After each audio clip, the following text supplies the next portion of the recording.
మినప్ పొట్టుండే మినపప్పు తీసుకొని మంచిగా 1 కిలో దానికైతే ఒక పావు కిలో అంత బెల్లం పట్టిద్ది చూడు. మంచిగా మినుములు అయితే వేయించుకోవాలి. వేయించుకొని మంచిగా మెత్తగా పౌడర్ లాగా మనం ఇంట్లో కానీ లేదంటే మిల్లుకి కానీ పట్టించుకొచ్చుకోవాలి.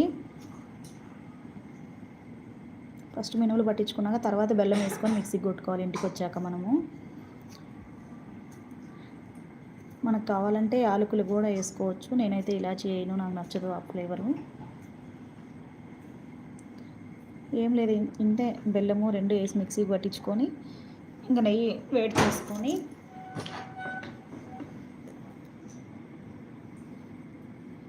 నెయ్యి వేసుకుంటూ కొంచెం కొంచెంగా నెయ్యి వేసుకొని ముద్దల్లాగా చేసేసుకోవడం, ఇట్లా ఉండల్లాగా. సింపుల్ చాలా. పిల్లలకు కూడా హెల్దీ కదా ఇవి, పొట్టు మినుములతో చేసేటివి కదా.